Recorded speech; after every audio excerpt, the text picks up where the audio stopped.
أنفسنا ومن سيئات أعمالنا من يهده الله فلا مضل له ومن يضلله فلا هادي له ونشهد أن لا إله إلا الله وحده لا شريك له ونشهد أن سيدنا وحبيبنا ومولانا محمدا عبد الله ورسوله صلى الله عليه وعلى آله وصحبه وسلم الذي أكمل الله به قصر النبوة أي ختم الله به النبوة وحكما لا نبي بعده وأعلن في القرآن بالبرهان أن محمدا صلى الله عليه وسلم خاتم النبيين والمرسلين الذي أرسله بالحق بشيرا ونذيرا وداعيا إلى الله بإذنه وسراجا منيرا فقد قال الله تعالى في كلامه المجيد والفرقان الحميد أعوذ بالله من الشيطان الرجيم بسم الله الرحمن الرحيم اليوم أكملت لكم دينكم وأتممت عليكم نعمتي ورضيت لكم الإسلام دينا صدق الله العظيم وصدق رسوله النبي الكريم ونحن على ذلك من الشاهدين والشاكرين والحمد لله رب العالمين إن الله وملائكته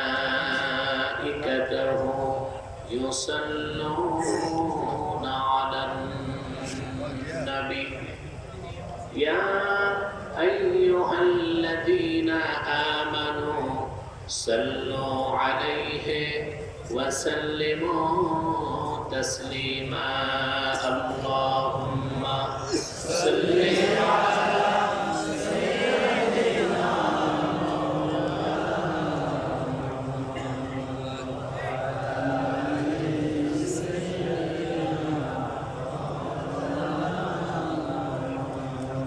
زبان করে পড়ুন আল্লাহুম্মা সাল্লি আলা সাইয়্যিদিনা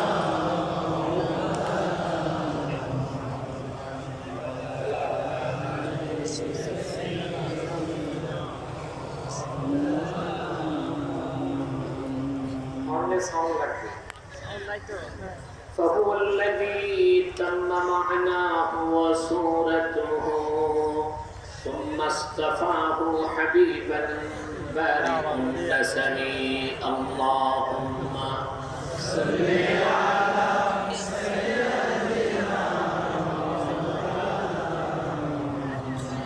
وعلى آل سيدنا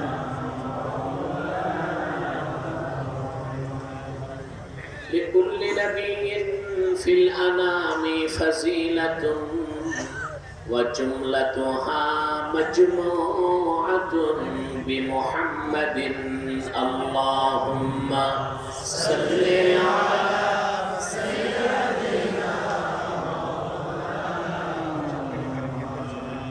وعلى آل سيدنا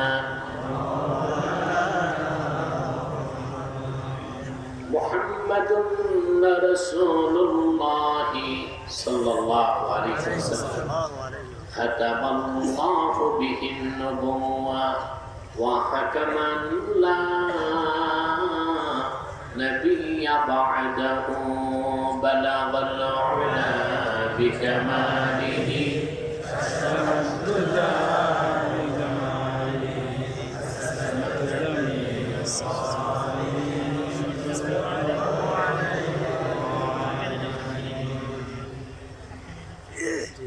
আলিফ লাম মিম হিফজ এতিমখানার উদ্যোগে আয়োজিত দুদিন ব্যাপী 23তম ঐতিহাসিক মিলাদুন নবী ও সিরাতুন নবী সাল্লাল্লাহু আলাইহি ওয়াসাল্লাম মাহফিলের সম্মানিত সভাপতি, উপস্থিত উলামায়ে কেরাম, তুলাবায়ে ইজাম,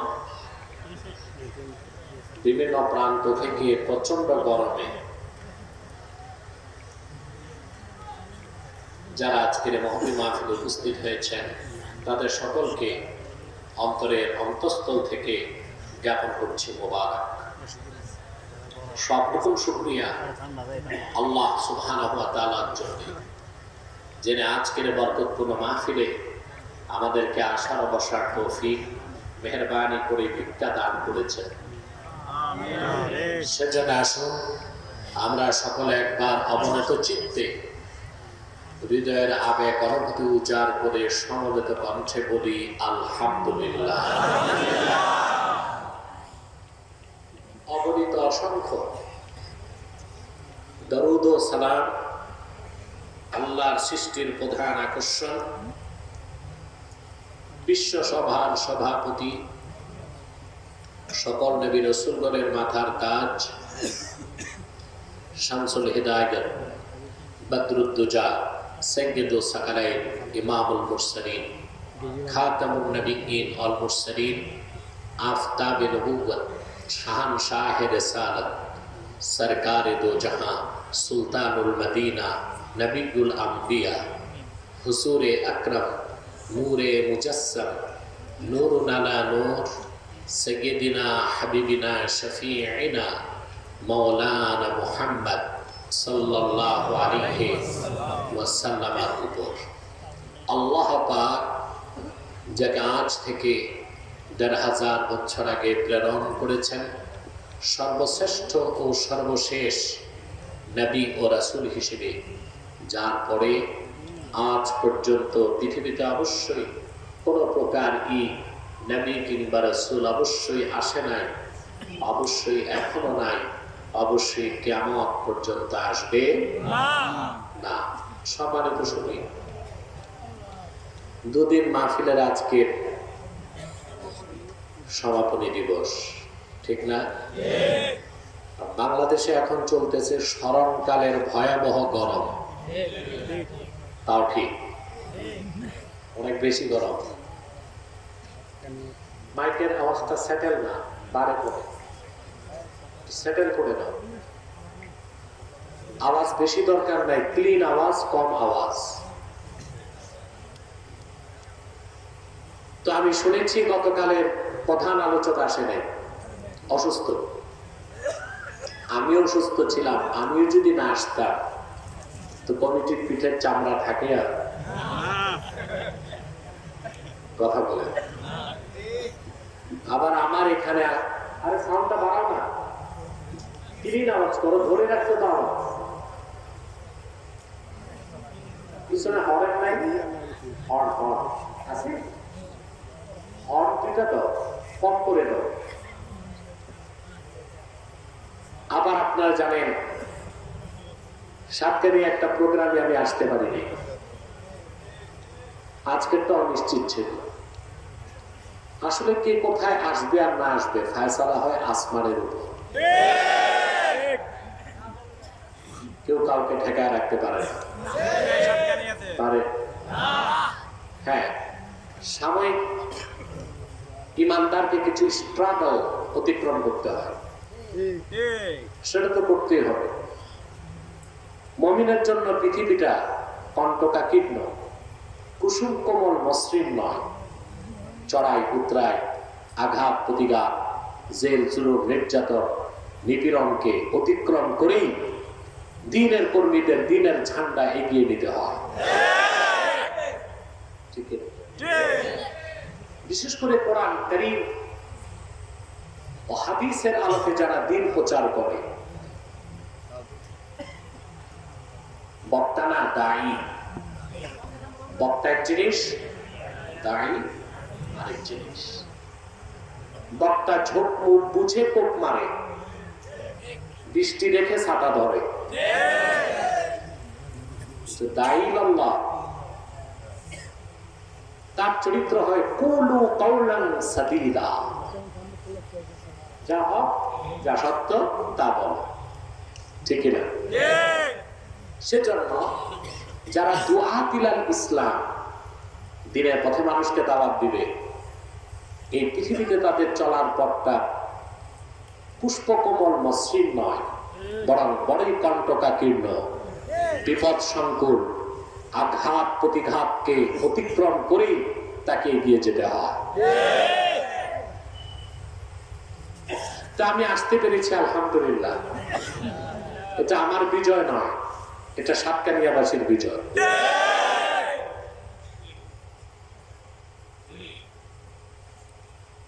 আল্লাহ দ্বীনের কর্মীদেরকে যারা আঘাত করে, তারা জানে না দ্বীনের কর্মীগণ লোহার গুট, চাবানো যায় না, চাবাতে গেলে বিষাক্ত দাঁত ভেঙে যায়। সম্মানিত সুধী, দেরিতে হলো আমি পৌঁছেছি। সূরা মায়দা থেকে 3 নম্বর আয়াতের অংশ তেলাওয়াত করেছি। আমরা মুসলিমরা পৃথিবীর বিভিন্ন জনপদে আজকে মার খাচ্ছি। এই পৃথিবীর মধ্যপ্রাচ্যে, দূরপ্রাচ্যে, নিকট প্রাচ্যে, পৃথিবীর প্রতিটি জনপদে মুসলিমদের রক্তে ভূপৃষ্ঠ রঞ্জিত হচ্ছে। অথচ মুমিনের সাথে আল্লাহর ওয়াদা, মুমিন কখনো পরাজিত হয় না, বিজয়ী হয়। ওয়াদা কার? আল্লাহ। আর মুসলিম হিসেবে আমাদেরও পরাজয় নাই। মুসলমানের অভিধানে পরাজয় বলে কোনো শব্দ নাই। বিজয়, ভুল করলে বিপর্যয়, পরাজয় নাই। সুবহানাল্লাহ। আমার কথা বুঝেন না? মুসলমান মুমিনের অভিধানে পরাজয় বলে কোনো শব্দ নাই। দিন মোতাবেক চললে বিজয়, ভুল করলে বিপর্যয়, পরাজয় নাই। সুবহানাল্লাহ। এখন বিজয় আমাদের থেকে দূরে কেন? তার মূলভূত কারণ হচ্ছে আল্লাহর দ্বীন থেকে আমরা সরে গেছি। সেই লক্ষ্যে আজকে দ্বীন ইসলামের একটি সংক্ষিপ্ত পরিচয় আপনাদের সামনে তুলে ধরব, আর কিভাবে পুরাপুরি দ্বীনের পথে ফিরে আসতে হবে সেই কথাগুলো খুব সংক্ষেপে বলবো। তবে আমি বিচলিত, এত গরম, এত রাত, আপনাদের ধৈর্য কতক্ষণ কুলাবে আমি জানি না। তবে আমার বিশ্বাস, দক্ষিণ চট্টগ্রামের মুমিন মুসলমান যেখানে দ্বীনের জন্য জীবন দিতে পারে, গরমের গভীর রাতে 1 ঘন্টা তারা কোরবানি করতে পারবে ইনশাআল্লাহ। সবাই আমরা মালিককে দেখাতে পারি হাত তুলে ইনশাআল্লাহ। আল্লাহ আমাদেরকে কবুল করুন।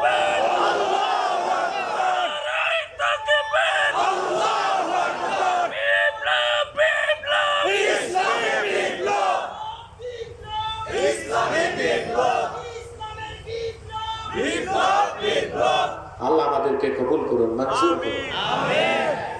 আমার যে ভাইরা পাহাড় পর্বতে বসে আছেন,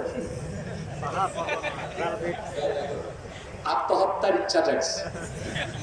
রেল চলে, রাতের চলে না, আসে তো গলা কাটতে গেছেন নাকি? নেমে আসুন, জনগণের মূল স্রোতের সাথে মিশে যান। ওখানে না, একটু সামনে আসেন। প্যান্ডেল পুরাটাই মোটামুটি ভরে গেছে, বাম পাশে একটু ফাঁকা আছে। আপনারা যদি আসতেন, পরিবেশটা সবচেয়ে সুন্দর হয়ে যেত। আর মাহফিলের প্যান্ডেল যত সুন্দর করতেন, আপনাদের কবর জীবনটা তার চেয়ে সুন্দর হতো। আর দেরি নয়, আসুন আমরা আলোচনায় প্রবেশ করছি। আল্লাহ পাক সূরা মায়দাতে ইরশাদ করেছেন, আপনারাও হৃদয়ের সংকীর্ণতা পরিহার করে দারাজ কণ্ঠে আমার সঙ্গে পড়ুন। أعوذ بالله من الشيطان الرجيم بسم الله الرحمن الرحيم اليوم أكملت لكم دينكم وأتممت عليكم نعمتي ورضيت لكم الإسلام دينا আল্লাহ পাক বলেন আল ইয়াউমা আকমালতু লাকুম দীনাকুম। সাউন্ড তো কমে যাচ্ছে, আমার তো আর শক্তি নাই।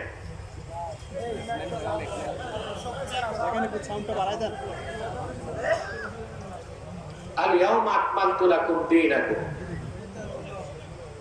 আজকের এই পবিত্র দিবসে আমি তোমাদের জন্য দিনকে পরিপূর্ণ করে দিলাম। আপনারা মাইকদেরকে দেখবেন না, আমার দিকে তাকান। ওয়া আতমামতু আলাইকুম নি'মাতি, আর তোমাদের উপর আমার নিয়ামতকে পরিসমাপ্ত করলাম। ওয়া রাদিতু লাকুমুল ইসলাম দীনা, আর আমি আল্লাহ একমাত্র সন্তুষ্ট চিত্তে আমার হাবিবের দ্বীন ইসলামকে স্বীকৃতি দিলাম। পুরুষের কণ্ঠে বলেন সুবহানাল্লাহ। আমরা তো মাহফিলে, কবরস্থানে তো না, কোথায়?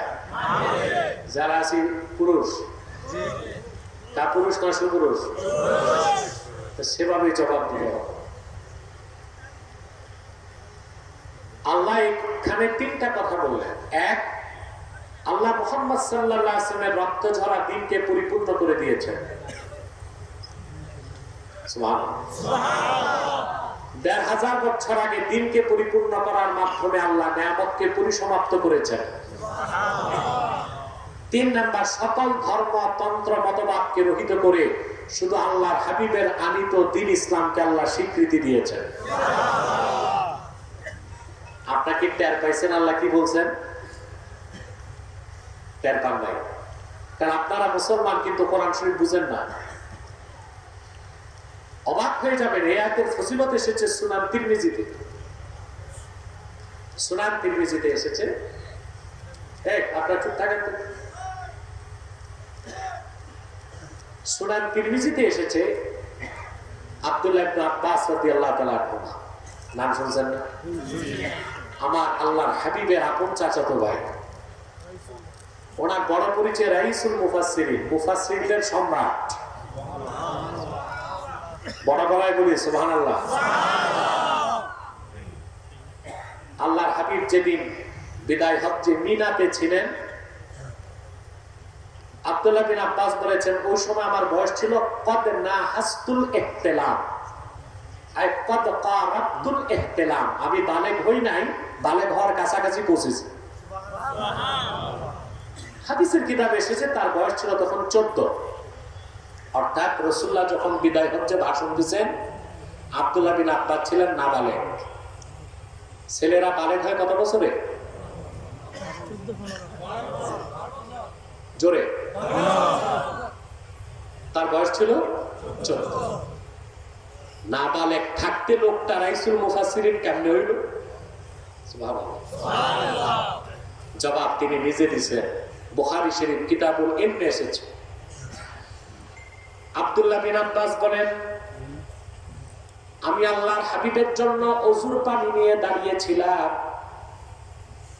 রাসূলুল্লাহ আমার হাতে ওযুর পানি দেখে খুশি হয়ে ওনার নূরের সিনা মোবারকের সাথে আমার সিনাটা লাগালেন আর বললেন, আল্লাহুম্মা আল্লিমহু তাওয়িল। আল্লাহ তুমি আমার এই আব্দুল্লাহ বিন আব্বাসকে কোরআনের ব্যাখ্যা শিখায় দাও। রাসূলুল্লাহর এতটুকু দোয়ার কারণে আল্লাহ পাক নাবালেগ থাকতে আব্দুল্লাহ বিন আব্বাসকে রাইসুল মুফাসসিরিন বানায় দিলেন।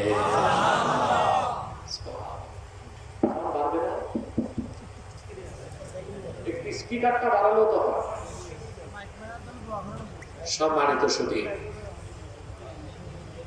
এই রাইসুল মুফাসসিরিন আব্দুল্লাহ বিন আব্বাস রাদিয়াল্লাহু তাআলা আনহু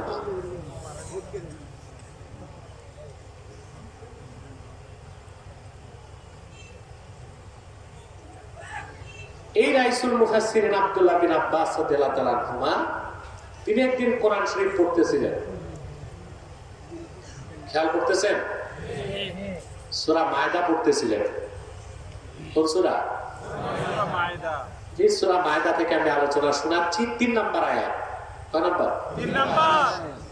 সূরা মায়দা পড়তে পড়তে যখন 3 নম্বর আয়াতে আসছেন, ওনার সামনে প্রচুর মুসলমানদের সাথে ইহুদিরাও বসেছিল। সুবহানাল্লাহ। এক ইহুদি দাঁড়ায় গেছে।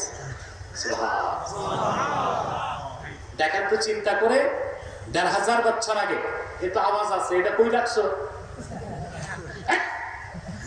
আওয়াজ তো আছে তোমার, এটা আটকে রাখছো কেন? ঠিক করো, এটা চলবে, এই আওয়াজটা খুব সুইটেবল, এটা ধরে রাখো, চাবিটা কানের সাথে বেঁধে নাও। বলেন, আমাদের অস্ত্রই তো মাইক, এটা যদি ভোতা হয় তো চলবো কেন? সম্মানিত শুধু আবার ওই পক্ষ কিছু দিল কিনা ওরে?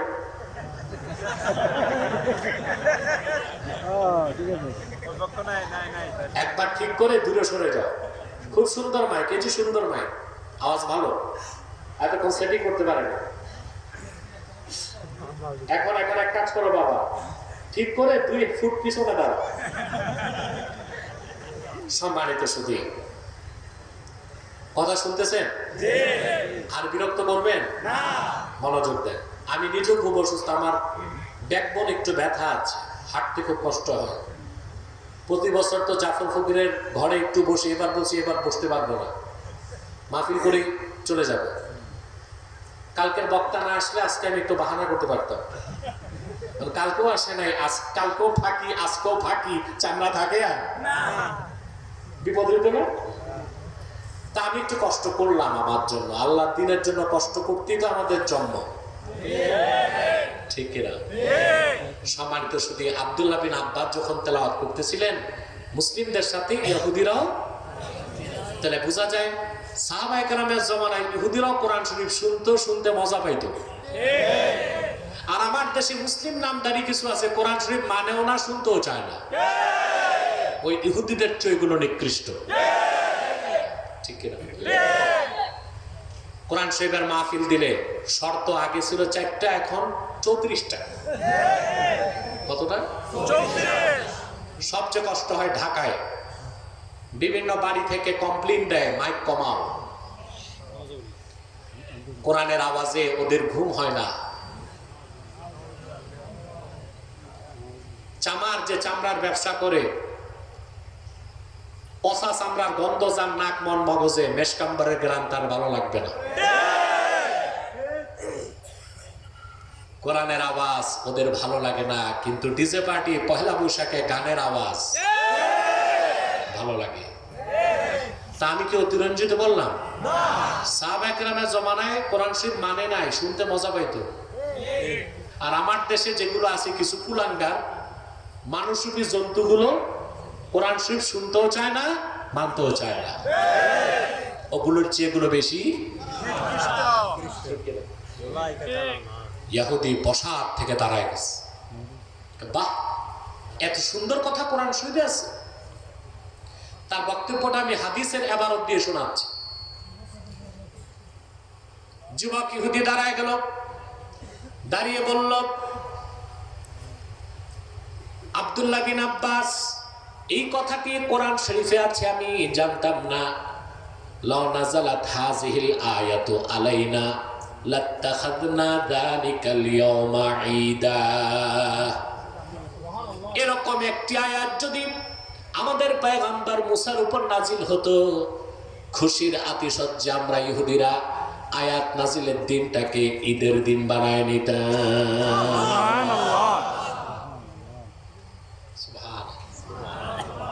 কোরআন শুধু শুনছে না, বুঝছে?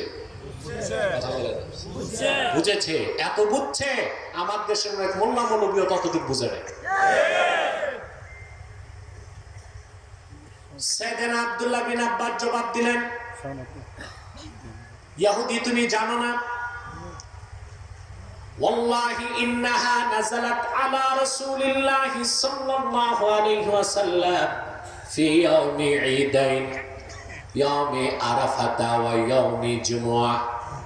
আল্লাহর কসম রে ইহুদি, তোমার জানা নাই এই আয়াত আল্লাহর নবী মুহাম্মদ সাল্লাল্লাহু আলাইহি ওয়াসাল্লামের কাছে এমন একদিন নাজিল হয়েছে যেই দিন ডবল ঈদ হয়েছে। দিনটা ছিল হজের দিন, দিনটা ছিল জুমুয়ার দিন। যে দিন ডবল ঈদ হয়েছে ওই দিন আল্লাহ এই আয়াতটা নাজিল করেছেন, আল ইয়াউমা আকমালতু লাকুম দীনাকুম ওয়া আতমামতু আলাইকুম নি'মাতি ওয়া রাদিতু লাকুমুল ইসলাম দীনা। পুরুষের কণ্ঠে গলা ছেড়ে বলেন আলহামদুলিল্লাহ। আলহামদুলিল্লাহ। ইমামে খাজেন তাফসীর খাজেনে এই আয়াতের ব্যাখ্যা লেখেন, আল্লাহর আখিরি নবী, নবীগণের মাথার তাজ আমার নূর নবীজি মুহাম্মদ সাল্লাল্লাহু আলাইহি ওয়াসাল্লাম আরাফার ময়দানে উপস্থিত ছিলেন। দুনিয়া থেকে বিদায় নেবার মাত্র 81 দিন আগে রাসূলুল্লাহ উষ্ট্রির পিঠে বসেছিলেন। রাসূলুল্লাহর সামনে 1,24,000 সাহাবী দাঁড়ায় ছিলেন। অন্য বর্ণনায় এসেছে 1,40,000 সাহাবী। বর্ণনায় এত অমিল কেন? 1,24,000 1,40,000 কোনো অমিল নাই। যারা 1,24,000 গুনেছেন তারা মহিলা আর শিশুদের বাদ দিয়েছেন, আর যারা 1,40,000 বলেছেন তারা মহিলা ও শিশুদেরকে গণনা করছেন। আমরা এক কথায় বলতে পারি রাসূলুল্লাহর সামনে লাখের উপর লোক দাঁড়ায় ছিল। জালাতনা লোক না, প্রত্যেকে সাহাবী। সাহাবীর দাম কত তা তো বলার অপেক্ষা রাখে না। সুবহানাল্লাহ। রাসূলুল্লাহ বলেছেন আসহাবী কান নুজুমি যাহিরা ফাবিআইহিম ইক্তাদাইতুম ইহতাদাইতুম। আমার সাহাবীগণ আল্লাহর আকাশের নক্ষত্রমালার মতো, যে কোনো একজনের অনুসরণ করলে হেদায়েত পেয়ে যাবা। চিল্লায় বলেন সুবহানাল্লাহ। আমার সাহাবী কতজন দাঁড়ায় ছিল? 1,00,000 উপরে। বলেন সুবহানাল্লাহ। কথা বুঝতেছেন? শুনতেছেন? বিদ্যুৎ উঠানামা করতেছে, আমি আতঙ্কে আছি, কখন মাইকও যায় লাইটও যায়। মাইক যাবে লাইট যাবে, আমিও পিছন দিক দিয়ে বাড়ি যাবো। আমার মনে হয় ভোল্টেজটা আপ ডাউন করছে। দূরের মাইকগুলো বন্ধ করে ভোল্টেজ সব এখানে দিয়ে দেওয়া হোক, আমি এটা পরামর্শ দিই। সম্মানিত সুধী, কথা খেয়াল করছে? রাসূলুল্লাহর সামনে 1,00,000 উপর সাহাবী দাঁড়ায় ছিলেন। বিদায় হজ্জের দিন আসর নামাজের শেষ সময়, মাগরিবের একটু আগে জিবরিল চলে আসছে। আল্লাহু আকবার। আল্লাহ ঘোষণা করলেন আল ইয়াউমা আকমালতু লাকুম দীনাকুম। মানব জাতি, আজকে তোমাদের জন্য আমি দিনকে পরিপূর্ণ করে দিলাম। ওয়া আতমামতু আলাইকুম নি'মাতি, তোমাদের উপর আমার নিয়ামতকে পরিসমাপ্ত করলাম। ওয়া রাদিতু লাকুমুল ইসলাম দীনা, দিনকে আমি আল্লাহর সন্তুষ্ট চিত্তে স্বীকৃতি দিলাম। এই আয়াতের তরজমা থেকে আপনারা আসলটা বুঝেন নাই, কিন্তু কাবুল আহবার যে ইহুদিদের সবচেয়ে বড় আলেম ছিল, সে বুঝতে পেরেছিল বলে বসার থেকে দাঁড়ায় গেছিল আর বলেছিল যদি ইহুদিদের উপর এই রকম একটি আয়াত আল্লাহ নাজিল করতেন, আয়াত নাজিলের দিনটা ঈদের দিন বানায় নিতাম। তিনি বুঝছিলেন, আমরা বুঝি নাই। হযরত ওমরের জামানায় সেই ইহুদি আলেম কাবুল আহবার ইসলাম গ্রহণ করে মুসলমান হয়েছিল। মদিনা মুনাওয়ারাতে ইহুদিদের মধ্যে তার চেয়ে বড় আলেম আর একজনও ছিল না। সুবহানাল্লাহ। এবার একটু ব্যাখ্যা নেন, তাহলে আপনি উপলব্ধি করতে পারবেন। আল্লাহর দ্বীনের দাওয়াত দেওয়া শুরু করলেন হযরত আদম। ঈসা পর্যন্ত 1,00,000 উপর নবী দ্বীনের দাওয়াত দিলেন, দিন পরিপূর্ণ হয় নাই। কিন্তু আখিরি নবী মুহাম্মদ সাল্লাল্লাহু আলাইহি ওয়াসাল্লাম 1,500 বছর আগে দ্বীনের দাওয়াত দিলেন মাত্র 23 বছর। মক্কায় 13 বছর, মদিনায় 10 বছর। দিন প্রতিষ্ঠার জন্য রাসূলুল্লাহ 27টি যুদ্ধে নেতৃত্ব দিয়েছেন। উহুদে দাঁত শহীদ করেছেন, তায়েফে রক্ত দিয়েছেন। রাসূলুল্লাহ 23 বছরের মেহনতের কারণে হাজার হাজার বছরে লাখের উপর নবীর দাওয়াতে যে দিন পরিপূর্ণ হয় নাই, আল্লাহর হাবিবের 23 বছরের মেহনতে সেই দিনকে আল্লাহ পরিপূর্ণ করে দিলেন। সুবহানাল্লাহ। এটা সহজ কথা না, অনেক বড় বিষয়। লাখের উপর নবী হাজার হাজার বছর দিনের দাওয়াত দিয়েছেন, দিন পরিপূর্ণ হয় নাই। কিন্তু মুহাম্মদ সাল্লাল্লাহু আলাইহি সাল্লাম মাত্র 23 বছর দিনের দাওয়াত দিয়েছেন, দিনকে আল্লাহ পরিপূর্ণ করে দিয়েছেন। কথা বুঝতেছেন? এখন দিন অর্থ কি? আমার দেশের শতকরা 88 জন মুসলমান জানে দিন অর্থ ধর্ম। দিন অর্থ ধর্ম। এই জন্য আমাদের দেশে ইসলামিয়াত বইয়ের নাম ইসলাম ধর্ম। কথা বলেন, আরে কথাটা বলবেন, বলেন একটু। মাইকের অবস্থাও ঠিক না, আপনাদের অবস্থাও ঠিক না, আমার শরীরের অবস্থা ঠিক না, একটা ব্যাকআপ তো লাগবে। জবাব দিবেন একটু, বাস ওই যে 1 ঘন্টাতে মুনাজাত করে দেবেন ইনশাআল্লাহ। সম্মানিত সুধী,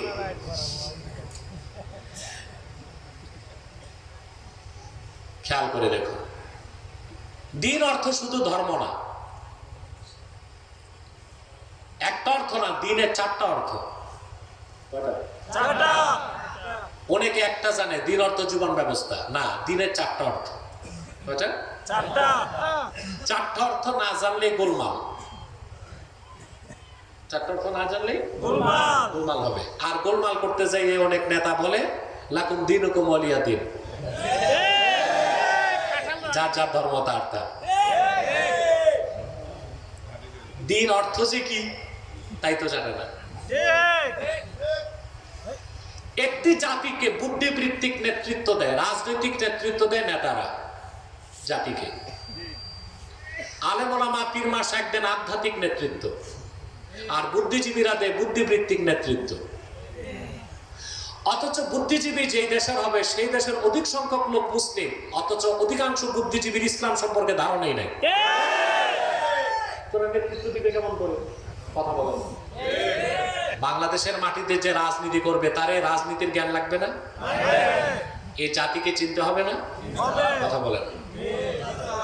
তা আমার দেশে যারা বুদ্ধিবৃত্তিক নেতৃত্ব দিবে জাতিকে, ওই বুদ্ধিজীবীদের মধ্যে 15.5 আনাই দিন সম্পর্কে কোনো জ্ঞান নাই, কোরআন হাদিসের কোনো অক্ষরও তাদের জানা নাই। এইরকম বুদ্ধিজীবী আর এই যে মূর্তি স্ট্যাচুর মধ্যে পার্থক্য কি? পার্থক্য আছে? দিনের কত অর্থ? 4টা। আল্লাহ তাআলা দিন দিয়ে একটা অর্থ নিয়েছেন, ইতাআত, আনুগত্য। যেমন আল্লাহ তাআলা বলেন, ওয়ামা উমিরু ইল্লা লিয়া'বুদুল্লাহা মুখলিসিনা লাহুদ্দিন। এখানে দিন মানে ইতাআত। পূর্ববর্তী জাতিদের এটাই নির্দেশ করা হয়েছিল, তারা একমাত্র ইবাদত করবে আল্লাহর জন্য, ইখলাসের সাথে, আল্লাহ ছাড়া কারো ইবাদত করবে না। আর ইতাআতকে, দিনকে খালেস করবে আল্লাহর জন্য। এখানে দিন মানে ইতাআত, আনুগত্য। সুবহানাল্লাহ। দিনের একটা অর্থ আল্লাহ নিয়েছেন ঈমান। একটা অর্থ কি? ঈমান। ঈমান। যেমন আল্লাহ তাআলা বলেন, কুল আতুআল্লিমুনা আল্লাহা বিদীনিকুম ওয়াল্লাহু ইয়া'লামু মা ফিস সামাওয়াতি ওয়া মা ফিল আরদ। মুহাম্মদ সাল্লাল্লাহু আলাইহি ওয়াসাল্লাম, আপনি বলুন বেদুইনদেরকে, তোমরা কি তোমাদের দিন আল্লাহকে শেখাতে চাও? অর্থাৎ তোমাদের অন্তরে ঈমান আছে না নাই? ওই ঈমানকে আল্লাহ দিন বলেছেন, সে সম্পর্কে তোমরা কি আল্লাহকে শিখাতে চাও নাকি? আল্লাহ তো সব জানেন। এখানে কুল আতুআল্লিমুনা আল্লাহা বিদীনিকুম, এখানে দিন মানে ঈমান। দিন মানে ঈমান। দিনের একটা অর্থ ইতাআত, দিনের একটা অর্থ ঈমান। সুবহানাল্লাহ। আবার ইসলামকে আল্লাহ দিন বলেছেন, যেমন আল্লাহ বলেন وَمَن يَبْتَغِ غَيْرَ الْإِسْلَامِ دِينًا فَلَن يُقْبَلَ مِنْهُ وَهُوَ فِي الْآخِرَةِ مِنَ الْخَاسِرِينَ। আর যে ব্যক্তি, এখানেও ইসলাম মানে ঈমান অর্থ, কি অর্থ? আর যে ব্যক্তি মুহাম্মদ সাল্লাল্লাহু আলাইহি সাল্লামের আনিত দিন ইসলামকে গ্রহণ করবে না, তার নামাজ, তার রোজা, তার হজ, তার যাকাত কিছুই আল্লাহর কাছে কবুল হবে না। কাল কিয়ামতের দিন সে ক্ষতিগ্রস্তদের কাতারে শামিল হয়ে যাবে। তো দিনের একটা অর্থ এটা, দিনের একটা অর্থ ঈমান, দিনের আরেকটা অর্থ জাযা, পুরস্কার। একটা অর্থ কি? জাযা, পুরস্কার। যেমন আল্লাহ তাআলা বলেছেন আলহামদুলিল্লাহি রাব্বিল আলামিন আর-রাহমানির রাহিম মালিকি ইয়াউমিদ্দিন। মালিকি ইয়াউমিদ্দিন আই মালিকি ইয়াউমিল জাযা। হাসর দিবস, যেদিন আল্লাহ ভালো কাজে পুরস্কার দিবেন, খারাপ কাজে তিরস্কার করবেন। কর্মফল দিবসের মালিক কে? আল্লাহ। তাহলে কর্মফলকে আরবিতে কি বলা হয়? দিন। দিনের একটা অর্থ কি? কর্মফল। যেমন ইংরেজিতে বলা হয় as you sow so you reap, যেমন কর্ম তেমন ফল। এটাকে আরবিতে কর্মফলকেও বলা হয় দিন। কি বলা হয়? কত অর্থ পেলাম? চারটা। দিনের 4 নম্বর অর্থ হচ্ছে বিধিবিধান, শরিয়ত। সেই জন্যই বলা হয় ইসলাম হচ্ছে জীবন বিধান। ঠিক সেই কথাটি আল্লাহ সূরা মায়দায় বলেছেন আল-ইয়াওমা আকমালতু লাকুম দীনাকুম, আজকে আমি তোমাদের জন্য দিন ইসলামকে পরিপূর্ণ করে দিলাম। কিয়ামত তক আর কোনো বিধান আসবে না, তোমাদের উপর আমার নিয়ামতকে পরিসমাপ্ত করলাম। আর একমাত্র আমার হাবিবের রক্ত জরা দিনকে আমি আল্লাহ স্বীকৃতি দিলাম। দিনের কত অর্থ? চারটা। তো যারা বলে যার যার ধর্ম, যার যার উৎসব সবার, তারা দিন ইসলামের মৌলিক জ্ঞানটুকু অর্জন করতে পারে না। অথচ পৃথিবীর নিয়ম হচ্ছে আপনি যে দেশে বসবাস করবেন ওই দেশের ইতিহাস আপনাকে জানতে হবে, ঠিক কিনা?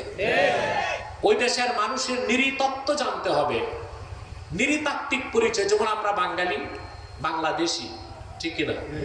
এখন এই দেশে যে রাজনীতি করবে তাকে বাংলাদেশের ইতিহাস জানতে হবে, তাকে জানতে হবে বাংলাদেশের স্বাধীনতার মূল চেতনা, তাকে জানতে হবে এই বাংলাদেশি জাতির নৃতাত্ত্বিক পরিচয়। তো আমার বাংলাদেশে স্বাধীনতার মূল চেতনা ইসলাম ও মুসলমান। মূল চেতনা কি? ইসলাম ও মুসলমান। তাহলে বাংলাদেশে যে রাজনীতি করবে তাকে ইসলাম ও মুসলমান সম্পর্কে জ্ঞান লাগবে কিনা? সেজন্যই তো আমরা এখানে তো বিপদ হয়ে গেছে। প্যাসেঞ্জার একপন্থী, ড্রাইভার আরেকপন্থী। কথা বলেন।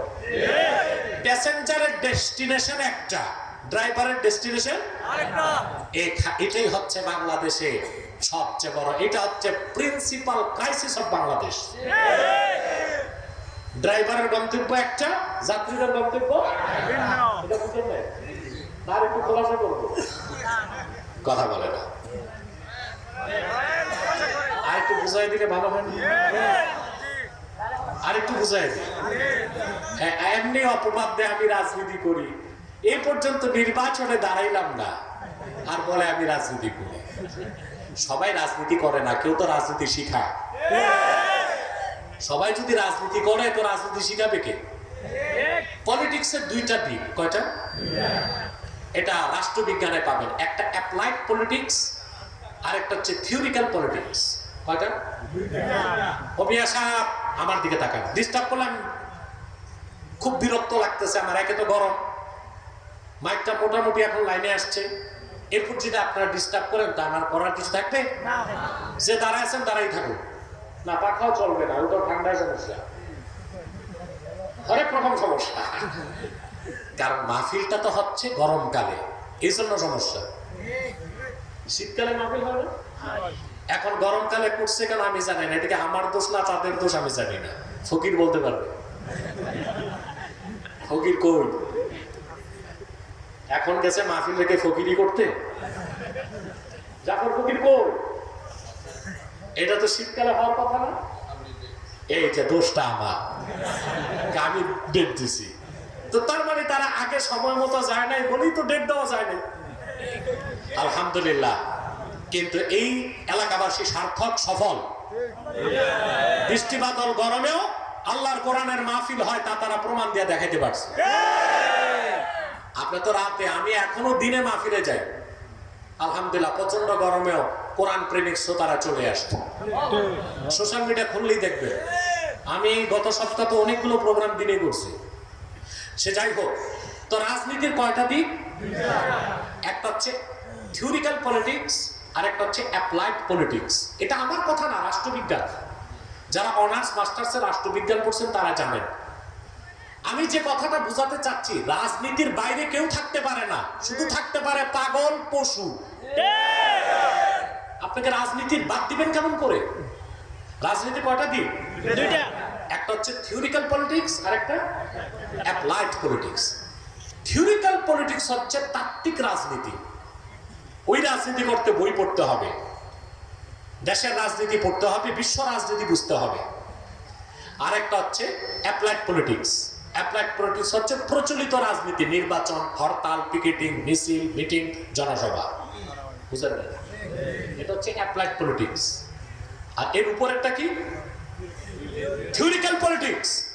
যিনি থিওরিক্যাল পলিটিক্স, তাত্ত্বিক রাজনীতি শিখেন, তিনি রাষ্ট্রবিজ্ঞানী।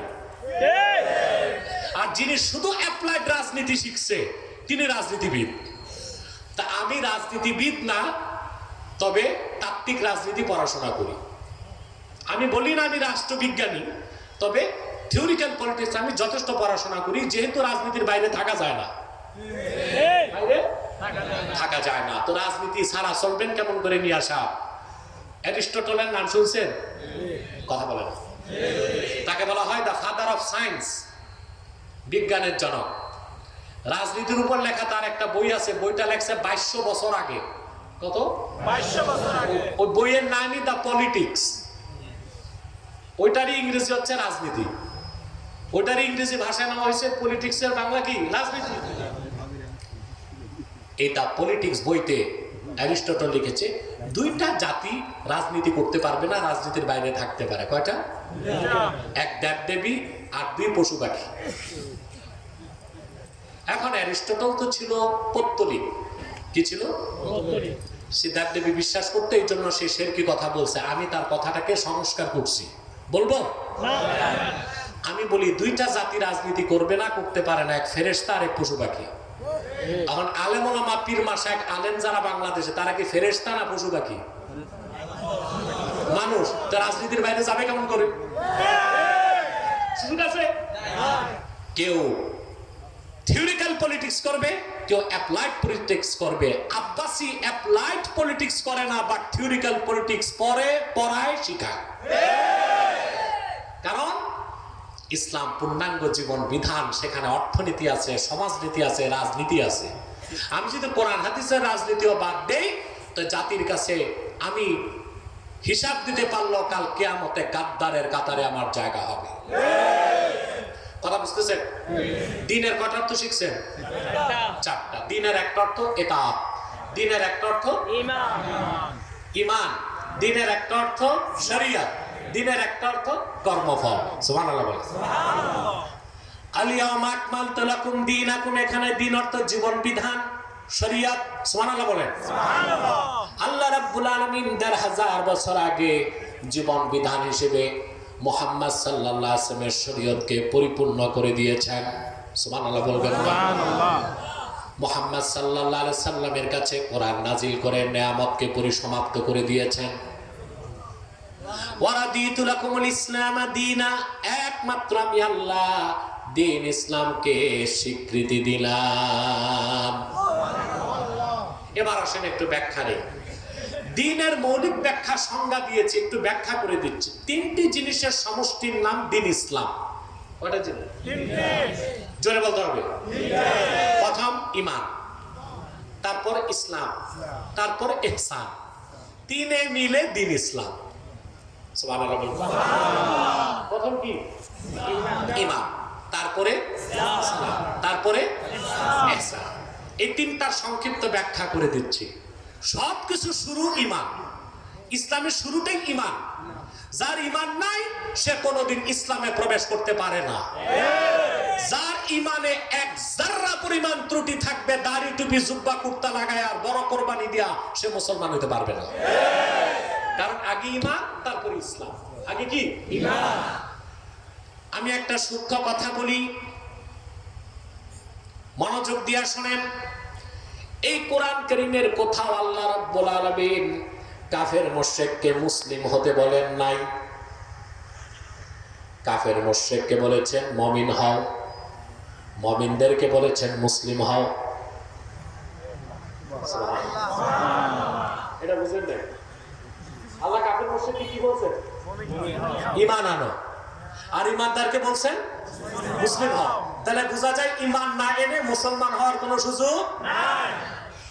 আমরা যখন কাফেরদেরকে কাফের বলি, তো কেউ কেউ আমাদেরকে নসিহত খয়রাত করে, কে মুসলিম কে অমুসলিম আপনি বলার কে? আরে কে মুসলিম কে অমুসলিম সংজ্ঞা তো কোরআনে আছে। সেই সংজ্ঞায় আমি বলতে পারি কে মুসলিম কে অমুসলিম। ঠিক কিনা? আচ্ছা, একটা সহজ উদাহরণ দিই। আপনারা কি মুসলমান? আর আপনার যে মুসলমান, আপনাদের নাম লেখা আছে কোরআন শরীফে?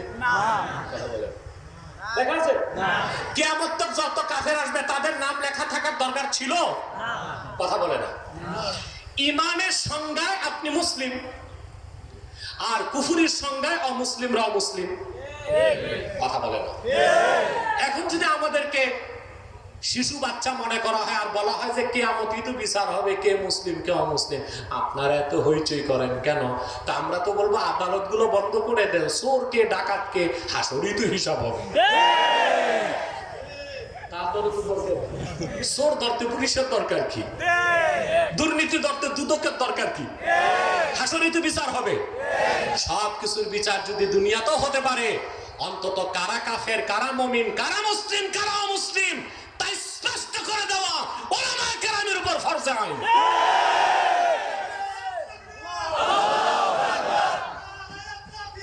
আল্লাহু আকবার।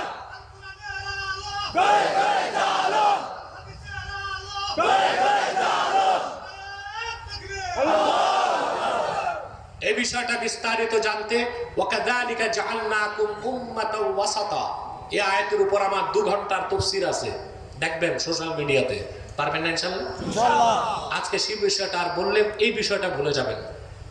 তাহলে ভাইরা, শুরু কি? প্রথম কি? ঈমান, তারপরে ইসলাম, তারপরে ইহসান। তিনে মিলে দিন ইসলাম।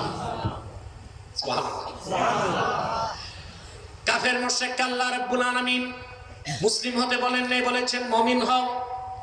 মুমিনদেরকে বলেছেন মুসলিম হও। যেমন আল্লাহ পাক বলেছেন, ইয়া আইয়ুহাল্লাযীনা আমানু দুখুলু ফিস-সিলমি কাফা ওয়া লা তাত্তাবিউ খুতুওয়াতিশ শাইতান। ঈমানদারগণ, তোমরা পরিপূর্ণভাবে ইসলামে প্রবেশ করো। কাফের মুশরিককে বলছে না, মুমিনদেরকে। মুমিনদেরকে আগে ঈমান, তারপরে ইসলাম। এখন কারো ঈমান নাই, কিন্তু দাড়ি টুপি জুব্বা কুর্তা জিকির ফিকির হাল ফাল আছে। ঈমান নাই, ওরে মুসলমান বলা যাবে না। আগে কি? ঈমান, তারপরে কি? ইসলাম। দেখেন, আবার দেখেন প্রমাণ। আল্লাহ পাক বলেন, ইয়া আইয়ুহাল্লাযীনা আমানুত্তাকুল্লাহা হাক্কা তুকাতিহি ওয়া লা তামুতুন্না ইল্লা ওয়া আনতুম মুসলিমুন। ঈমানদারগণ, তোমরা যথাযথ আল্লাহকে ভয় করো আর পরিপূর্ণ মুসলিম না হয়ে মৃত্যুকে আলিঙ্গন করো না। তাহলে আল্লাহ মুসলিম হতে বলেছেন কাফের মুশরিককে না মুমিনকে? আগে ঈমান, তারপরে ইসলাম। সুবহানাল্লাহ। এখন আসেন ঈমান কি, ভালো করে বুঝেন। আমি এখন টাইম কত দেখো? 12:25, মানে 1 ঘন্টা হয়ে গেছে। আমি 11:30টায় শুরু করছি। না, এটা তো কোরআন শরীফের মজা। আল্লাহু আকবার। আপনি এই কি করেন, আপনি নিয়ে আসেন, আমার হাত আছে তো। কথা বুঝেন, আমি 11:30টার পরপর মাইক ধরছি, 55 মিনিট হয়ে গেছে। আমি 1 ঘন্টা কষ্ট দিব বলেছিলাম, এখন যদি বেশি করি আপনার তো নারাজ হবেন। আর 15 মিনিট, আচ্ছা ঠিক আছে, আধা ঘন্টায় মুনাজাত করার চেষ্টা করবো, সর্বাত্মক চেষ্টা ইনশাআল্লাহ। কিন্তু একটা মানুষও মাথাটা নাড়ার চেষ্টা করবেন না। যারা পাহাড় পর্বতে আছে ওখানেই থাকবে।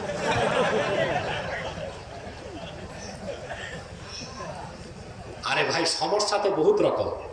ওখানে এমনও কিছু লোক আছে জিন্সের প্যান্ট লাগিয়েছে, এটা সুপারি গাছের মতো চিকন। আমার বুঝে আসে না, এটা কি সেলাই করে পা দেয় না পা দিয়ে সেলাই দেয়। এখন আমি বলবো বসো, বসলেই তো বিপদ, চিচেন ফাঁক, দাঁড়াই থাক। কি বলেন আপনার? সম্মানিত শুধু খুব ভালো করে মনোযোগ দেন। মুমিনকে আল্লাহ বলেছেন মুসলিম হও। প্রায় 1 ঘন্টা হয়ে গেল মাত্র। আমি যদি ইমানের সংজ্ঞা দিতে যাই, ফজর হবে, সংজ্ঞা শেষ করা যাবে। কিন্তু একজন মহান ব্যক্তির সংজ্ঞা আমার কাছে আছে, ওই সংজ্ঞার পর আর সংজ্ঞাও লাগবে না। তিনি ইমাম আজম আবু হানিফা রাহমাতুল্লাহ। আমার দেশের কিছু ভাই আছে, ওনারা খুব বেশি জ্ঞানী, মাযহাব মানা লাগে না ওনাদের। মাযহাব লাগে না বলে আহলে হাদিস, আসলে আহলে হাদিস না, লা মাযহাবী। এরা প্রায় আবু হানিফার ভুল ধরে। বেটা, কে আবু হানিফা জানো? 80 হিজরিতে তার জন্ম। 4 জন সাহাবী সাক্ষাৎ লাভ করছে। 1200 তাবিঈনের কাছে যে ফিকহ হাদিস শিখছে, তার নাম আবু হানিফা। বুখারীর উস্তাদের উস্তাদের উস্তাদ। আর তুমি কিনা আন্ডা ব্যাপারী আবু হানিফার ভুল ধরো। এগুলো চলবে না বাংলাদেশে। এই 20 টাকা 8 টাকা নিয়ে ডিবেটও হচ্ছে। এমন মানুষের সাথে ডিবেটে গেছে, এমন মানুষ দুটোকেই পাগল বলতে হয়। ডিবেট তো যে সেই লোক করবে না। এখানে তুমি কার সাথে ডিবেটে যাচ্ছ, সে আলেম কিনা এটা তো দেখতে হবে। যে আলেম না, জালেম, ওর সাথে বসবে আরেক জালেম, আর আলেমের সাথে বসবে আলেম। এগুলোর মাধ্যমে বরং হানাফি মাযহাবকে আরো প্রশ্নবিদ্ধ করা হয়। আর ওই দূরের কোন জাহেল মানুষ, তার সাথে অনলাইন ডিবেটের প্রয়োজন আমি অনুভব করি না, কারণ তাদের ঠাকুরগুলো তো সব বাংলাদেশে।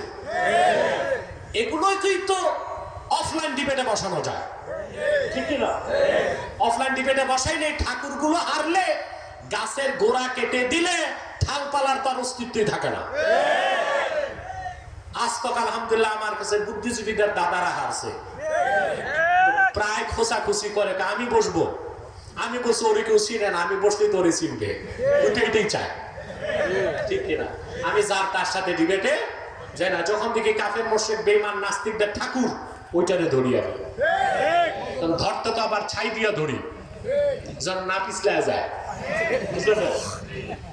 এগুলো আমাদের আলেমদেরও খেয়াল রাখতে হবে, বা কম বয়সের যারা ওয়াইজ বক্তা তাদেরও খেয়াল রাখতে হবে। যার তার সাথে ডিবেটে যাওয়ার কোনো প্রয়োজন, এতে তারা সুযোগ পায়। কি পায়? সুযোগ পায়। লামাযহাবীদের এমন একটা প্রশ্ন নাই যার জবাব হানাফি মাযহাবে নাই, সব আছে। লামাযহাবী এগুলো তো কিচ্ছু না, এদের যে ওস্তাদ বড় ঠাকুর ছিল ইবনে তাইমিয়া,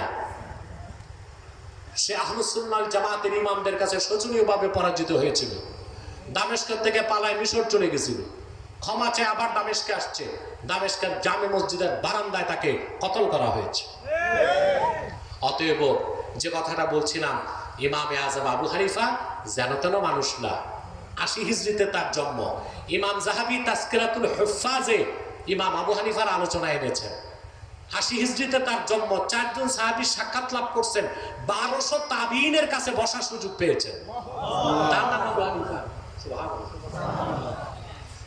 ইমানের একটা সংজ্ঞা দিয়েছেন ইমামে আজম আবু হানিফা রাহমাতুল্লাহ, বলেন আল ঈমানু হুয়া মুজাররাদু তাসদীকি রাসূলিল্লাহ সাল্লাল্লাহু আলাইহি ওয়াসাল্লাম। শুধুমাত্র আল্লাহর আখির নবী, আল্লাহর রাসূল, আল্লাহর হাবিব মুহাম্মদ সাল্লাল্লাহু আলাইহি সাল্লামের রিসালাতকে বিশ্বাস করার নাম হলো ঈমান। সুবহানাল্লাহ, সুবহানাল্লাহ। এখন প্রশ্ন আসে না, রাসূলুল্লাহর রিসালাতকে মানলেই যদি ঈমান চলে আসে তো তাওহীদ কই? কথা বলেন, আখিরাত কই? তাকদীর কই? আল্লাহর উলুহিয়তের বিশ্বাস, আল্লাহর রুবুবিয়তের বিশ্বাস, প্রশ্নগুলো আসে। ইমাম আজম ব্যাখ্যা করে দিয়েছেন, বিমা জাআ বিহি মুহাম্মাদুন সাল্লাল্লাহু আলাইহি ওয়াসাল্লাম উলিমা যারুরাতান। আল্লাহর আখিরি নবী মুহাম্মদ সাল্লাল্লাহু আলাইহি ওয়াসাল্লাম ১,৫০০ বছর আগে আল্লাহর পক্ষ থেকে যা কিছু এনেছেন,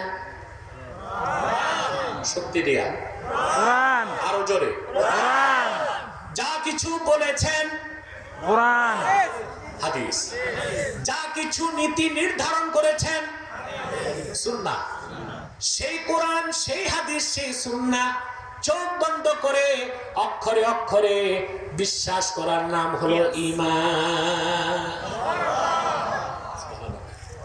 যে কোরআন মানলো সে তাওহীদ মানলো, কথা বলে না, আখিরাত মানলো। শুধু মুহাম্মদ সাল্লাল্লাহু আলাইহি ওয়াসাল্লামের রিসালাতকে বিশ্বাস করলেই আল্লাহ ঈমান ও ঈমানের ৭৭টা শাখা বান্দার হৃদয়ে গেঁথে দেন, বলেন সুবহানাল্লাহ। এটা ঈমান, এটা কি ঈমান। এই ক্ষেত্রে কোনো ছাড় আল্লাহ মেনে নিবেন না। তাহলে কোরআন, হাদিস, সুন্নাহকে বিশ্বাস করার নাম কি ঈমান। এখন আমার দেশে একটা নতুন ফিতনা বের হইছে, আহলে কোরআন একদল বের হইছে। এতদিন তো শুনতেন মাযহাব মানে না, আহলে হাদিস। এরা আবার আরো গোমরা হইছে, এরা এখন বলতেছে হাদিসও দরকার নেই, আমরা শুধু কোরআন মানি। আহলে কোরআন, এটা কি আহলে কোরআন না আহলে শয়তান? আহলে শয়তান। হাদিস অস্বীকারী মুসলমান থাকতে পারে না। বাংলাদেশে আহলে কোরআন দাবিদারের ঠাকুর, যেটা এশিয়ান বিশ্ববিদ্যালয়ের প্রফেসর, এটার আমি ধরছিলাম গত বছর। এটা তো দেখার কথা আপনাদের, দেখছেন? দেখছি, কুকুরের মাংস পালাইছে। আসার আগে স্ট্যাটাস দিয়েছে আব্বাসীকে ধরতে যাচ্ছি। তা আমিও চিন্তায় পড়ে গেলাম যে বড় বড় কাফের মুশরিক নাস্তিকরা আমার নাম শুনলে পানি খায়, আর ও আমার বাড়িতে আসতেছে, ব্যাপারটা কি? আসার পর বুঝতে পারছি সে ক্যান্টনমেন্ট থেকে একজন কর্নেলকে দিয়ে ফোন দিয়েছে নারায়ণগঞ্জের পুলিশ সুপারকে, ফোর্স চাইছে। আমার এখানে 10টায় আসবে, 9টায় ঢুকছে ডিসি সাহেবের বাংলোতে। ডিসিএসপি ক্যান্টনমেন্ট রেডি করে ফোর্স ও বাহিনী নিয়ে আমার কাছে আসছে।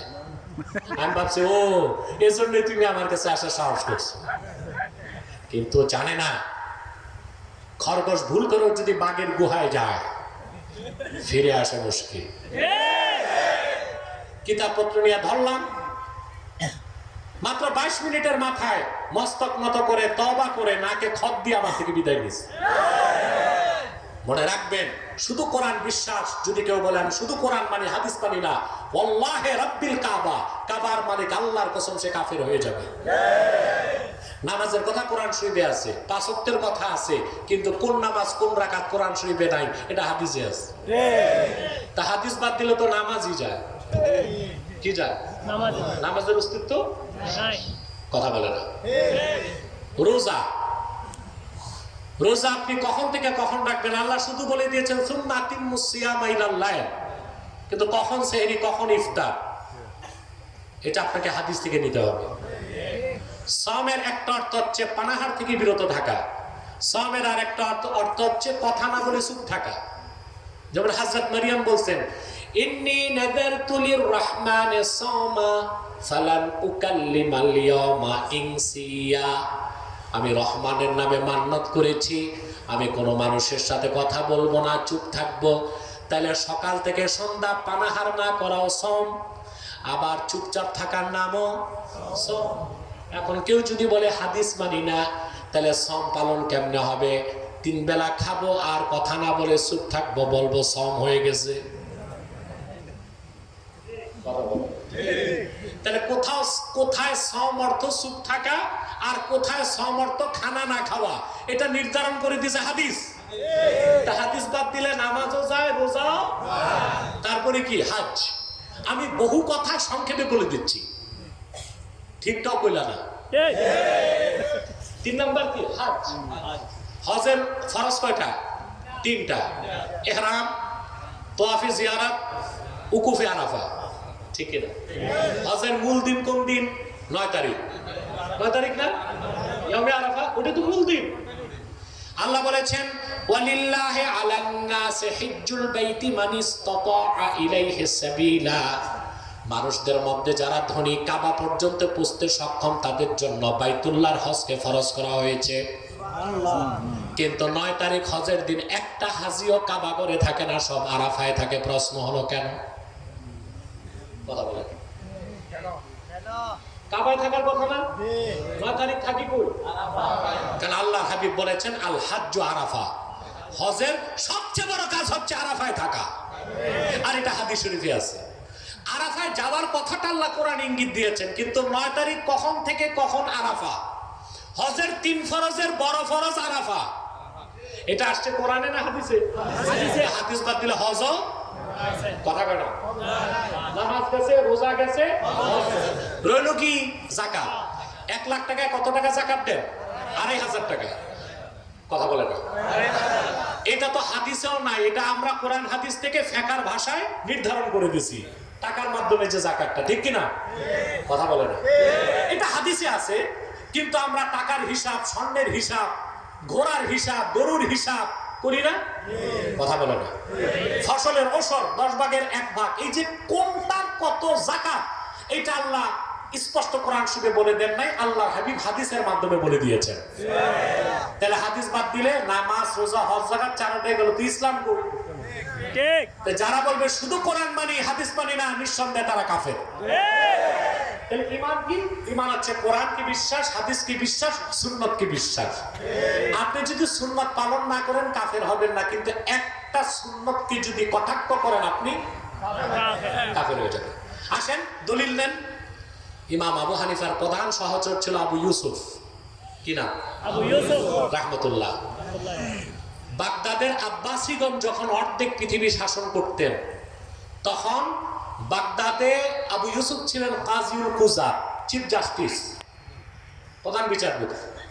তিনি একদিন, আজকের কথা না ভাই, 1200 বছরেরও আগে, বুঝেন নাই, আবু হানিফার সহচর। তো তিনি বিচার করতে যে হঠাৎ বললেন ইন্না রাসূলুল্লাহি সাল্লাল্লাহু আলাইহি ওয়াসাল্লাম কানা ইউহিব্বুদ দুব্বা ফা আনা উহিব্বুদ দুব্বা। আল্লাহ রাসূল সাল্লাল্লাহু আলাইহি সাল্লাম লাউ পছন্দ করতেন। আবু ইউসুফ বললেন আমি লাউ পছন্দ করি, আমি আনায়াতুল্লাহ আব্বাসীও লাউ পছন্দ করি, আপনারা করেন না? কিন্তু লাউয়ের মতো এত দামি জিনিসটা খাইতে শিখেন না। এটা খান ইসা মাছ, মিসা মাছ আর লইট্টা শুটকি দিয়া, লাউ খাবেন গোশত দিয়া, কি দিয়ে? সামাইল তিরমিজিতে এসেছে, আপনি যদি গোশতে লাউ দেন তো তরকারি বাড়ে, 10 জনেরটা 30 জন খাইতে পারে। লাউ খাবেন কি দিয়ে? আমি শুটকি দিয়া খাওয়া নাজায়েজ বলতেছি না, কিন্তু অশোভনীয়। এটা কি অশোভনীয়? আমরা লাউ পছন্দ করি না। একটা যুবক এজলাসে দাঁড়ায় ছিল, সে বলল লা উহিব্বুদ দুব্বা, আমি লাউ পছন্দ করি না। শুধু এতটুকু। ফাআমারাল ইমামু বিকাতলিহি ফাতাবার রাজুলু ফাওরা। আবু ইউসুফ বললেন আল্লাহর রাসূল লাউ পছন্দ করতেন, শোনার পরে তাৎক্ষণিক যে বলছে আমি লাউ পছন্দ করি না, সে কাফের, তার গর্দান উড়ায় দাও। ফাতাবার রাজুলু ফাওরা। তাৎক্ষণিক যুবকটি তওবা করলো, আবু ইউসুফ তাকে মুক্তি দিয়ে দিলেন। সুবহানাল্লাহ। ঈমান, ঈমান বুঝেন আগে ভাই, দিন তো চিনেন না, এজন্য মাইর খান শুধু। আগে দিনকে চিনেন, তারপর দিনদার হন। মাইরার খাবেন না। আপনাদের চোখ দেখলে কাফের মুশরিক তাগুত বঙ্গোপসাগর পাড়ি দিয়া দাদা চাচা জ্যাঠাদের দেশে পালাবে। আগে দিনকে চিনুন, দিনের কর্মী হন, দিনে ফিরে আসুন। তো সবকিছুর আগে কি ঈমান, ঈমানের পর ইসলাম। সুবহানাল্লাহ। এখন ইসলাম অর্থ কি বলবো? না বললে তো আলোচনা পরিপূর্ণ হবে না।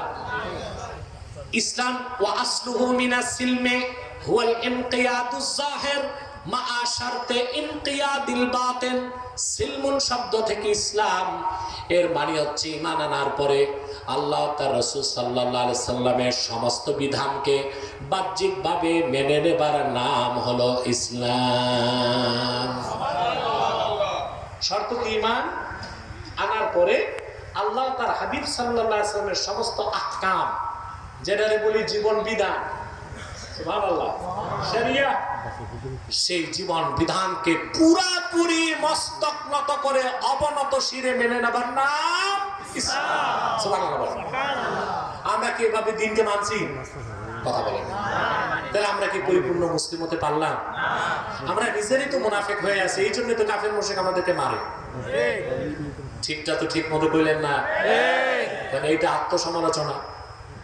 আর বাঙালির চরিত্র হচ্ছে পরের দোষ ধরে, নিজের দোষটা আরেকজনের আঙ্গুলে দোষ ধরে, কিন্তু 4 আঙ্গুল যে নিজের দিকে, এটার খবর এক আঙ্গুল আরেকজনের দিকে, সব আঙ্গুল কার দিকে? নিচেরটা দেখে না। আত্মসমালোচনা শিখো। আমরা পরিপূর্ণ মুসলিম হতে পারি না, কারণ আমরা ইমানদার, এটা ঠিক। কোরআন হাদিস সুন্নাহকে পুরো বিশ্বাস করি, কিন্তু শরিয়াকে পুরোপুরি আমরা গ্রহণ করতে পারি না। আমাদেরকে আইন আদালত শরঈ বিধানে চলে? কথা বলে না। আমাদের লেনদেন ব্যাংকিং কি শরিয়া অনুযায়ী চলে? আমাদের সংস্কৃতি কি শরিয়া অনুযায়ী হচ্ছে? আমাদের শিক্ষানীতি কি শরিয়া অনুযায়ী হচ্ছে?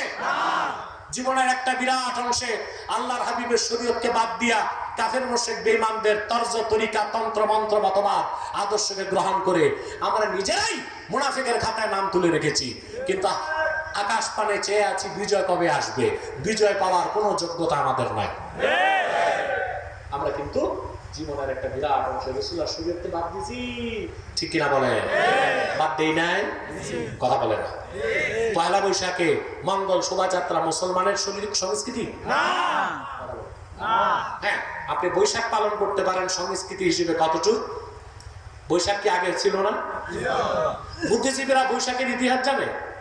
1584 সালের সর্বপ্রথম বাদশাহ আকবর হিজরি সনকে অনুসরণ করে বাংলা অব্দ চালু করছে। ওই থেকে বৈশাখ শুরু। ওই থেকে বৈশাখ শুরু।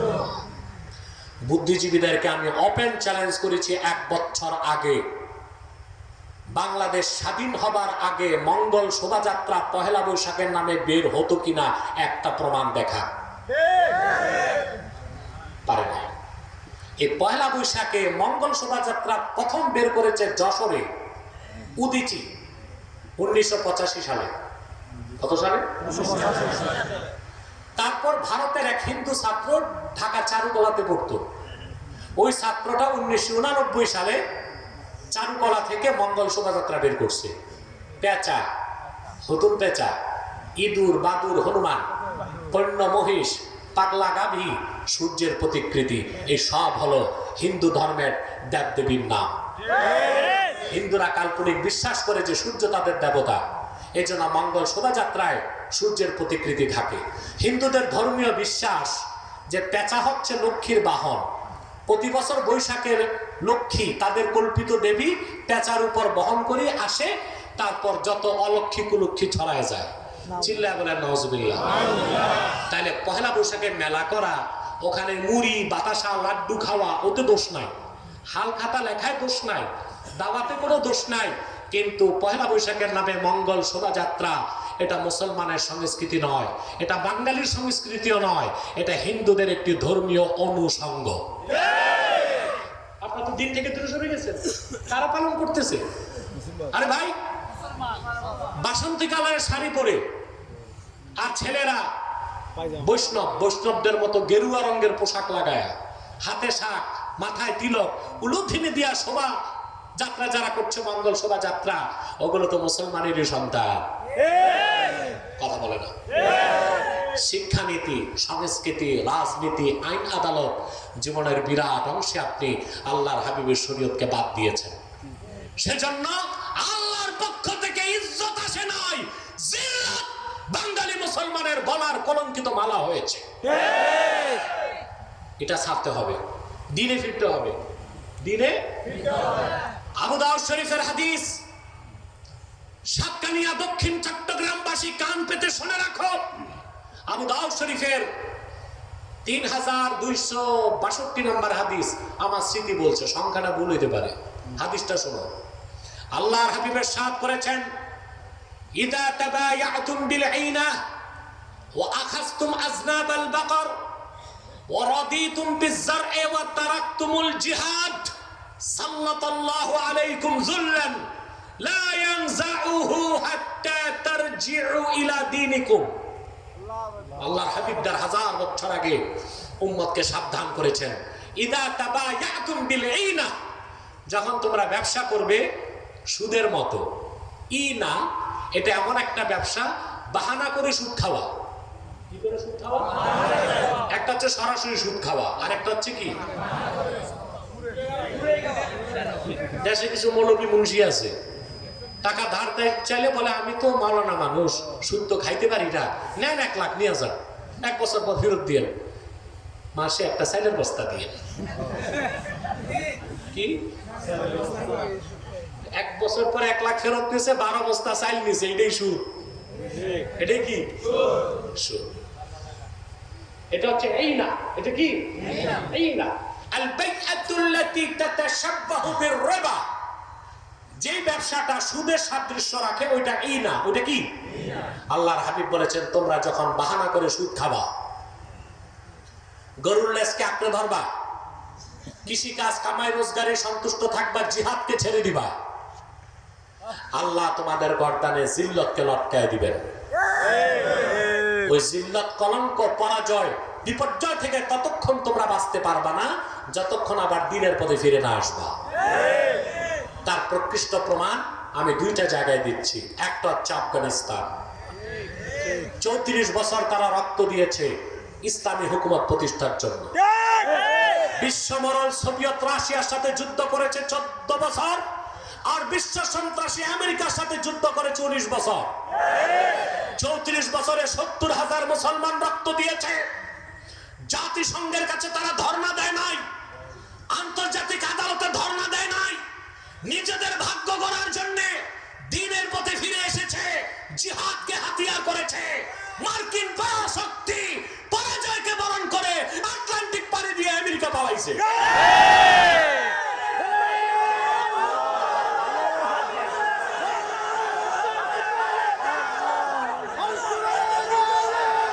আমার ভাইয়েরা, কাফের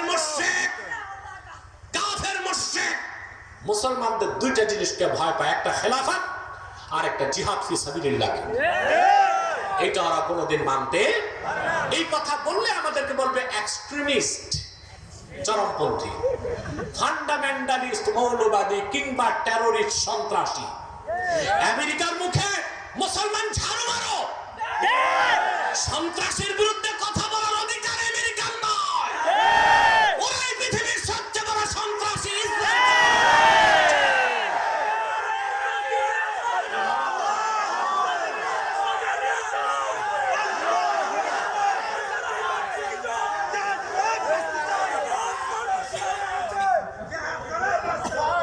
আজ দেখেন, যদি প্রশ্ন করা হয় শিশু বাচ্চাকেও, বাংলাদেশে না ইউরোপ আমেরিকায় যে যদি প্রশ্ন করেন কোন শিশু বাচ্চাকে, ইউরোপ আমেরিকার পৃথিবীর সবচেয়ে বড় সন্ত্রাসী দেশ কোনটি, ওরাও বলবে most terrorist state in the world Israel.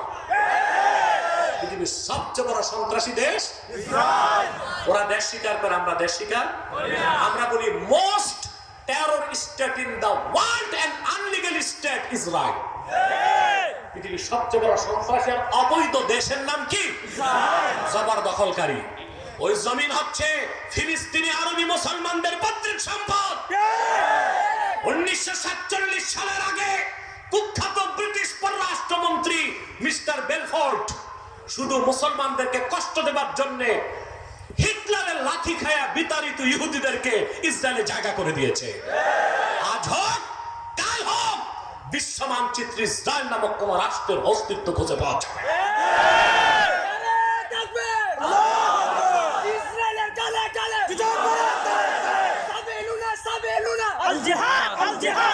সম্মানিত সুধীর, তাহলে আমেরিকার মুখে সন্ত্রাসের বিরুদ্ধে কথা মানায়?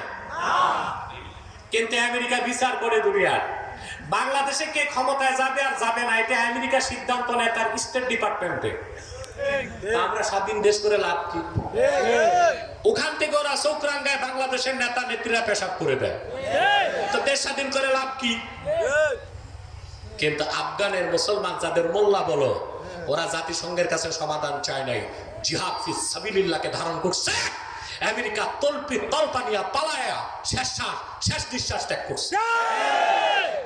একই চিত্র আমরা দেখতে পাই ফিলিস্তিনে। হামাসের মুসলমান 70 বছরে লক্ষ লক্ষ মুসলমানকে হত্যা করেছে ইসরায়েল। রাসায়নিক বোমা মেরে মুসলমানদেরকে হত্যা করেছে, পাখির মতো গুলি করে বাইতুল মুকাদ্দাসের মুসল্লিদেরকে হত্যা করেছে। প্রত্যেক রমজানে মুসলমানের রক্তে মুসলমানের তৃতীয় কিবলা বাইতুল মুকাদ্দাসকে রঞ্জিত করেছে। জাতিসংঘ সমাধান করে দেয় নাই, স্টেট ডিপার্টমেন্ট সমাধান করে দেয় নাই। কিন্তু গত 7ই অক্টোবর হামাস জিহাদের পথকে বেছে নিয়েছে। একদিনে ইসরায়েলের 70 বছরের 20 দাঁতকে ভেঙে দিছে। চিল্লা এখন আল্লাহু আকবার। তাহলে আমাদেরকে দিনের পথে ফিরতে হবে, জিহাদকে ধরতে হবে। দিনে ফিরতে হলে দিন চিনতে হবে না? কয়টা জিনিসের সমষ্টির নাম দিন?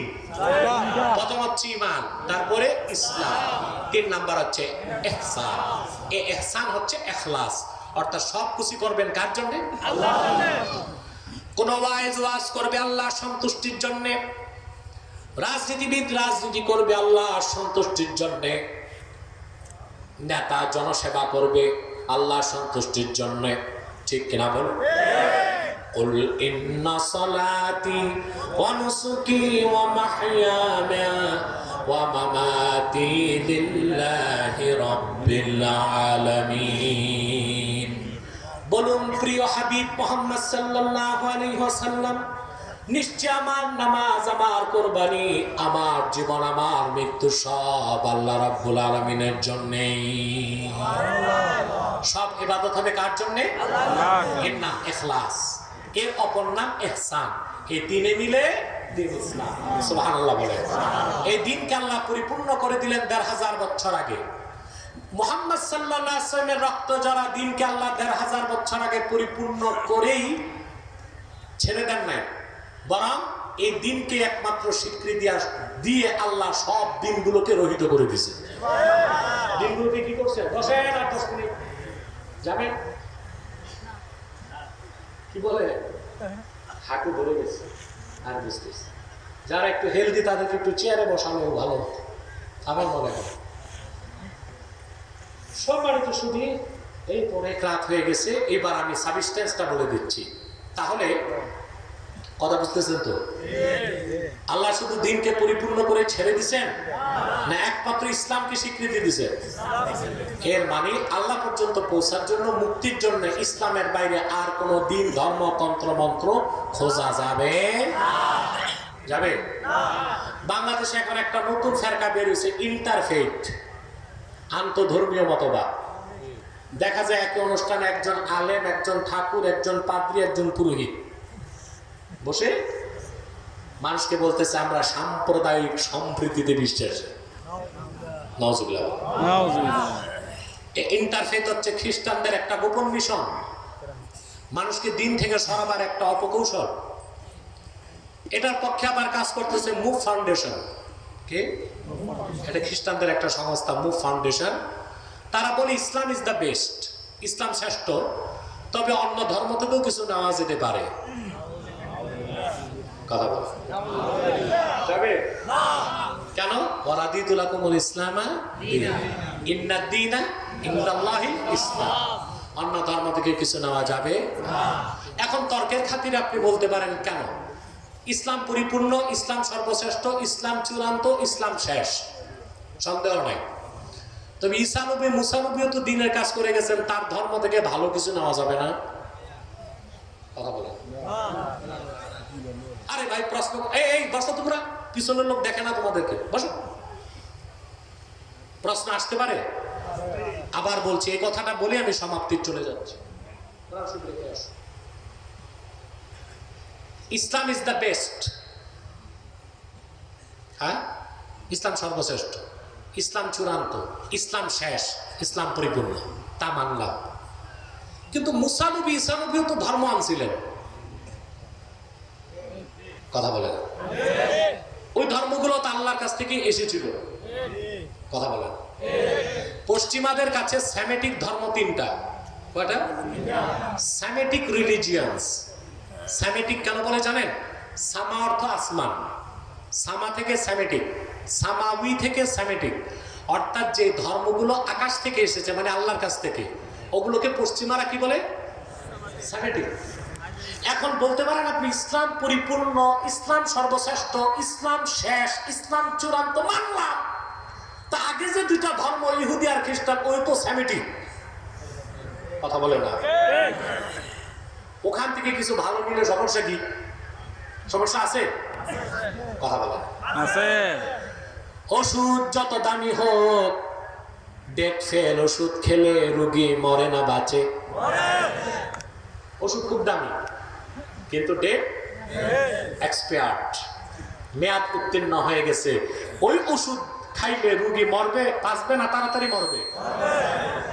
মুসা নবী দ্বীনের কাজ করেছেন, ঈসা আসার পরে তার দ্বীন, তার শরীয়তটা রিজেক্টেড হয়ে গেছে। আবার ১৫০০ বছর আগে আখিরি নবী মুহাম্মদ সাল্লাল্লাহু আলাইহি সাল্লামের মাধ্যমে দ্বীনকে আল্লাহ পরিপূর্ণ করে, ঈসার দ্বীনকে আল্লাহ, ঈসার শরীয়তকে রিজেক্ট করে দিয়েছেন। এখন শুধু ইসলাম, একমাত্র ইসলাম, কেবলমাত্র ইসলাম। পূর্বের কোন ধর্ম থেকে ভালো কিছু থাকলেও খোঁজা যাবে না, খুঁজলেও নেওয়া যাবে না,